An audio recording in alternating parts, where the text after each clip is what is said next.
오늘은 엄마표 수학을 위한 엄마의 준비 1탄을 준비했습니다. 엄마표 수학뿐만 아니라 엄마표로 진행되는 수업의 전반적인 과정에서 모두 활용하실 수 있다는 것을 알려드립니다. 그럼 지금부터 엄마표 수학 실전에 앞서 유아부터 초등수학 전 과정 엄마표 수학 수업을 할 때 주의해야 할 점에 대해 알려드리겠습니다.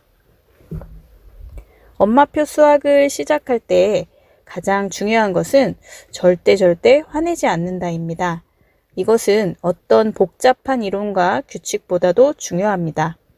자칫 화를 내게 되면 혹 심한 경우 체벌까지 가하는 경우 엄마표 수업은 최악의 결과를 가져오게 됩니다. 아이는 영영 공부에 흥미를 잃게 될 수 있고 자존감에 심각한 타격을 입게 됩니다. 누구나 처음부터 잘하는 아이는 없습니다. 늘 공부 시작 전 마음을 내려놓고 내 아이가 아닌 다른 아이를 과외한다라고 생각하시고 수업에 접근하세요. 마음을 내려놓는 좋은 팁을 알려드립니다. 저처럼 직접 촬영이나 오디오 녹음 기능을 켜놓고 수업을 하는 것입니다. 녹화된 영상이나 녹음 자료가 어디에 쓰이지 않더라도 기록되어진다는 사실만으로도 엄마의 목소리는 부드러워지며 아이도 짜증을 덜 부리게 됩니다. 엄마가 내려놓지 않더라도 아이 자체도 선생님이 아닌 엄마가 수업을 하기 때문에 집중력과 태도에서 부족함을 많이 보이기 때문입니다. 또한 두 번째, 아이의 수준은 엄마가 가장 잘 알고 있을 것입니다. 아이의 수준에 맞는 수업을 진행하세요. 때때로 아이는 수학적 이해력이 부족한 상황인데 엄마는 다른 아이들과 내 아이를 비교하며 누구도 이 문제집을 풀고 있는데 너도 풀어야지 하며 아이의 수준에 맞지 않는 커리큘럼을 짜는 경우가 있습니다. 이것은 엄마표 공부의 가장 큰 장점을 잃는 행위가 됩니다. 학원과는 다르게 엄마표는 내 아이의 수준, 특성, 집중력 등에 최적화된 커리큘럼을 짤 수 있다는 큰 장점이 있습니다. 다른 아이와의 진도, 푸는 문제집, 상위학습의 비교 등은 오히려 아이의 성적 향상에 방해만 될 뿐입니다. 차근차근 내 아이의 성장에 맞는 커리큘럼을 구성하여 한 발 한 발 완전 학습을 이루어내는 엄마표가 될 수 있게 준비하세요. 세 번째로 중요한 것은 일정한 시간과 장소를 정해서 수업을 하자는 것입니다.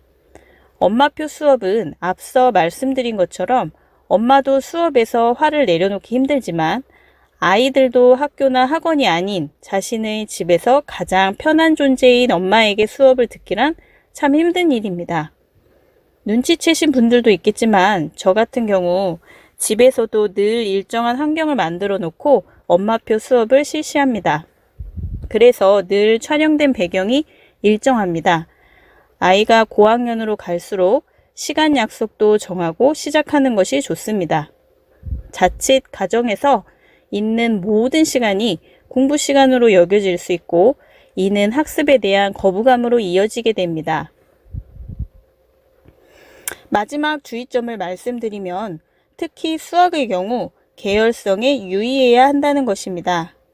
수학은 특히 학년 간 계열성이 뚜렷한 교과입니다. 비전문가이다 보니 자신의 수학 수준에서 초1, 초2, 초3 등의 심화 수준의 문제를 설명해버리는 경우가 있습니다. 아직 방정식이 무엇인지도 모르는 아이에게 X와 Y를 써가며 내용을 설명하는 경우가 생기게 됩니다. 이처럼 계열성을 모르는 경우 학년 수준에 적합한 설명이 어렵게 됩니다. 가장 좋은 해결책은 해설지를 보고 설명해 주는 것입니다. 간혹 풀이 방법을 설명해야 할 때 해답지 보기를 꺼려하는 부모님들이 있는데 해설지는 학년 수준에 맞도록 아이에게 설명할 수 있는 좋은 자료가 됩니다. 답을 구하지 못해서 참고하는 것이 아니라 내 아이에게 최적화된 설명을 하기 위해 필요한 과정이라고 생각하시면 되겠습니다.